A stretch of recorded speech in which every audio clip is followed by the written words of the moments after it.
যে জামাত কিংবা আওয়ামী লীগ তারা কিন্তু ধরেন ভোটের শত্রুরা, রাজনীতির শত্রুরা, আদর্শিক শত্রু। আওয়ামী লীগের ভোট কিংবা অমুসলিম ভোট, সংখ্যালঘু ভোট যে নামে আপনি অভিহিত করেন না কেন, আমি একটু বলি। ধরুন এখনো পর্যন্ত আমরা জানি না যে আওয়ামী লীগ শেষ পর্যন্ত কি আচরণ করে বা কি আচরণ দেখায়। অলরেডি অনেক জায়গায় তারা গুপ্ত হত্যা শুরু করেছে, অনেক জায়গায় তারা কিলিং এর জন্য প্রস্তুত। এবং আপনি নিশ্চয়ই মনে থাকবে যে আওয়ামী লীগ গত 17 বছরে যে পরিমাণ লুটপাট করেছে, যে পরিমাণ অর্থ এবং অস্ত্র তাদের হাতে রয়েছে, এবং শুধু তাই না, যেহেতু একটি দেশ তাদেরকে অনেক সাপোর্ট দিচ্ছে, অনেক আশ্রয় দিচ্ছে, পাসপোর্টবিহীন তাদেরকে রেখে দিচ্ছে, আবার তাদের দেশ দিয়ে অন্যান্য দেশে তারা পার করে দিচ্ছে। তো সুতরাং আমরা কিন্তু এই জিনিসগুলো আমাদের যে কোনো রাজনৈতিক দল এবং নির্বাচন কমিশনের ইসি সরকার সবাইকে আমলে নিতে হবে। এখন আসলে আওয়ামী লীগের মানে এটিচিউডটা কোন জায়গায় দাঁড়ায় সেটার উপর তাদের ভোটিং প্যাটার্নটা হবে। এক নম্বর কথা আমি বলি আপনাকে, ধরুন যদি আওয়ামী লীগ দলীয়গতভাবে সিদ্ধান্ত নেয় যে আমরা কেউ ভাবে ভোট দিতে যাব না, তাহলে খুব মাইনরিটি মানুষ ভোট দিতে যাবে। ওই যেটা মানিক ভাই বলছে, আমি আবারও রিপিট করি, সেটা হচ্ছে ধরুন ব্যক্তিগত লাভ ক্ষতির হিসাব আছে এখানে।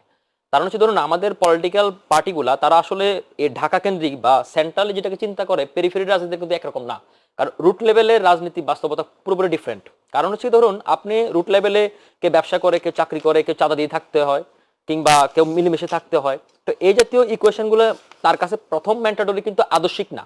তার কাছে প্রথম ম্যান্ডেটরি হচ্ছে কি যে আমি কাকে দিলে আমি ভালো থাকতে পারবো, আমার কম বিপদ হবে, নিরাপদ থাকবো, আমি কম বিপদ হবে, শুধু তাই না, তার লাভ ক্ষতির হিসাবটা সে করবে। কারণ হচ্ছে ধরুন আমাদের পলিটিক্সেরটা এমন জায়গায় নিয়ে যাওয়া হয়েছে যে আমাদের অর্থনীতি, পলিটিক্স, চাকরি, তকবির বাণিজ্য, সুবিধা, প্রমোশন সবকিছু কিন্তু পলিটিক্সের সাথে ওতপ্রোতভাবে জড়িত। সুতরাং এটা কিন্তু সে আমলে নেবে। এক নম্বর ইকুয়েশন। দুই নম্বর ইকুয়েশন হচ্ছে ধরুন আওয়ামী লীগ যদি ইলেকশন শেষ পর্যন্ত বানচাল করতে না পারে, তো শেষ পর্যন্ত তখন তার এটিচিউডে, তখন তার প্ল্যানটা কি হবে, সে কি কাকে এককভাবে কাকে ভোট দিবে কিনা, বা তার অন্য কোনো উদ্দেশ্য আছে কিনা। সে যদি মনে করে যে ধরেন একটা কথা মাথায় রাখবেন যে জামাত কিংবা আওয়ামী লীগ তারা কিন্তু ধরেন ভোটের শত্রুরা, রাজনীতির শত্রুরা, আদর্শিক শত্রু।